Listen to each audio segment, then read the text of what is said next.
Thawai Yaona Security Force Mayamna Koisalaga Sihanba Yade Haiduna Hospital da LAYENGLAGA KHUL NGAKPA ARAMBAI TENGOL PHARAKPADANA Minister KGEMCHAND TUMINNA LEITHOKLIBA asi PHURUP AMAKHAKI CMla MIYAM YAODANA MATHANTA LEINGAK PAIBA YAGADOURIBARA HAINA KEIKOL SEMGAT SAGATPA NUPI LUFKI MAIKEIDAGI PHONGDORAKLI ARAMBAI TENGOL मिहोय अहुम NIA फाखिबा यानिंगदे अथुबदा condition यावदना थादोउ हाइबा demand तालदुना Imphal East की कैकोई गी मैरा संगदा कैकोई सेमगत सागतपा नुपी लुपना वकन मिफम अदु चथखिबनी वकन मिफम अदुदा नुपी लुप की एग्जीक्यूटिव मेंबर युमनाम प्रेमबला ना इंग्लिशिंगनी कुलुमधोइगी मे अहुमदगी कुकी नार्को टेरोरिस्ट सिंगना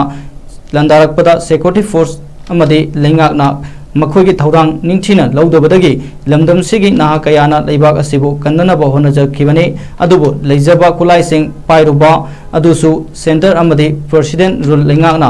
पिखलकु हाइबदगी पाइरंबा खुलाइसिंग सिथदना पिथोख्रबनी मदुदा मणिपुर की गवर्नर गा वारी सानाबदा खुलाई पिखलकपदा करिगुंबा अमता मिफामिपुन चथरोय हाइदुना यानाख्रगा हंदक मिफामिपुन चथरकपसि याम मियामगी इरांग थोकनबा लेंगाकना होनरकपनी खुल ngaksaranga मियोय कया थवाई कटखिबा कया यावख्रे कया अमना सोयनाइबा ओइदुना Larry अदुगा लेमहुबुरिबसिंग असिबुना ngayok safuda hapa ngagom phaningba matamda farakpa asidi mitei furup muthatnaba onabani athubada phajinkhibasing thadoktrabadi hayengdagi mafum kayada khongjang changsilagani CMna Kuki gi honariba adugum masa manausing asidasu miyeng changbiu haike wakan mifum aduda kaikoi semgat sagatpa nupi lufki executive member mutum tombina hai mamang da leingak matamnadi khul ngaku sing asi yariba makai soktana bakan hona birami adubo khemchana chief minister oirapasidadi Kuki da miyeng changnaba khakira haibo wafam laklei khul ngaku sing mifamipun torakpada mahakna khangsinadana leiriba ase miyamgi kholau tabiu athubada phajinkhibasing thadroktrabadi akanma khongjang kaya changsilakani haike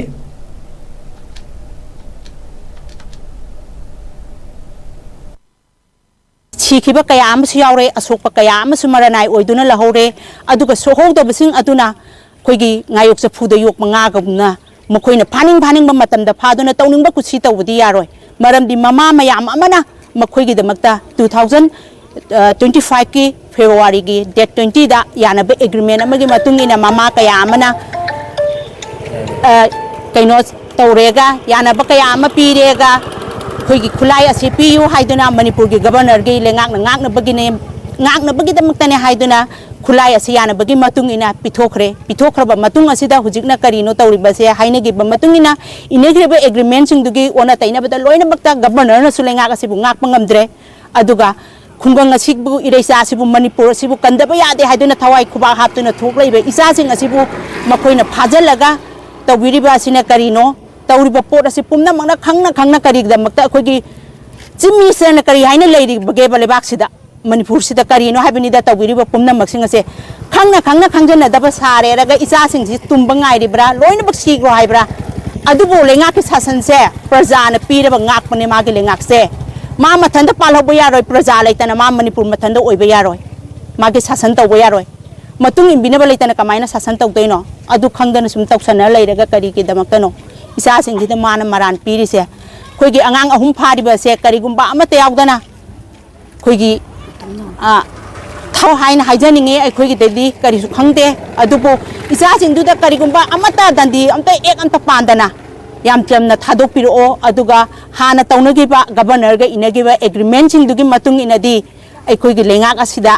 sum thausa daba karigumba tawakta gati manipur da mai chuba oina thokani irang amata lepoi mama obi mayamna pulap lepakani akhoi amata siba kiro oi isa singdugi yanagi mama oibisingina sahi tawraga loina bak tawnagi ba potni haibase governor na kaubigano aduga chief minister na su khangjanbiyo aduga angang sing asi condition amata yawdana makhoi ohum mase thadokpiyo leba ngakpagi damakta thawai khuba haptuna thokjarakpani aduga leihoriba angang makhoi gumna chatminaruba singsina karam haina hingdorige tana dana nga phaba dona loi pha taragati kamaina khoigi manipur se kamaina mama oibi khoji kamaina leidorige isa singdina phar ganda mama oibisingchina kari tawrakadaga haibase chief minister na su khangbiyo governor na su khangbiyo yanaki bagi matungina thabak to oin onthokpiyo se da oin iraga thamiganu pumnamak asing se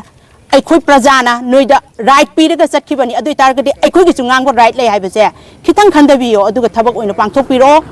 ꯑꯗꯨꯕꯨ ꯀꯔꯤꯒꯨꯝꯕ ꯑꯃꯠꯇ ꯌꯥꯎꯗꯅ ꯃꯈꯣꯏ ꯑꯍꯨꯝꯕꯨ ꯊꯥꯗꯣꯛꯄꯤꯌꯣ ꯍꯥꯏꯕꯁꯦ ꯑꯩꯈꯣꯏ ꯄꯨꯝꯅꯃꯛꯅ ꯍꯥꯏꯖꯔꯤ ꯑꯗꯨꯒ ꯀꯔꯤꯒꯨꯝꯕ ꯀꯟꯗꯤꯁꯟ ꯑꯃꯠꯇ ꯌꯥꯎꯗꯅ ꯃꯈꯣꯏꯕꯨ ꯊꯥꯗꯣꯛꯇꯕ ꯇꯥꯔꯒꯗꯤ ꯑꯩꯈꯣꯏꯅ ꯂꯥꯛꯂꯤꯕ ꯇꯥꯡ 12 ꯑꯁꯤꯗꯒꯤ ꯑꯩꯈꯣꯏ ꯄꯨꯝꯅꯃꯛꯅ ꯃꯃꯥ ꯑꯣꯏꯕꯤ ꯃꯌꯥꯝꯅ ꯈꯨꯡꯒꯪ ꯀꯌꯥꯗ ꯙꯔꯅꯥ ꯐꯝꯃꯛꯀꯅꯤ ꯄ꯭ꯔꯣꯇꯦꯁ ꯇꯧꯔꯛꯀꯅꯤ ꯄꯨꯝꯅꯃꯛ ꯁꯤꯗ ꯂꯧꯔꯛꯄ ꯗꯥꯏꯇ ꯈꯨꯗꯤꯡꯃꯛ ꯒꯕꯔꯅꯔꯒ ꯑꯃꯁꯨꯡ ꯆꯤꯐ ꯃꯤꯅꯤꯁꯇꯔꯒꯅ ꯇꯧꯕꯤꯒꯗꯕꯅꯤ इनबिगदबनी हाइबसे हाइजनिंगी कंडीशन अमतने यावतना थादोकपियु अखोइगी इचासिंगजे मथंग मथंग मथंग मथंग सुम खुलाइसु लोइ लौखटखरगा चिंगी खुंदना नुंगाइना थादोकपिरगा कुकीदना अदुगा अखोइ मैतैगा अदगी नगासिंगदना करिनु हुजिक तौबिरिसे खंगना खंगना सुम करीने हाइना खल्लगा लैरिबनो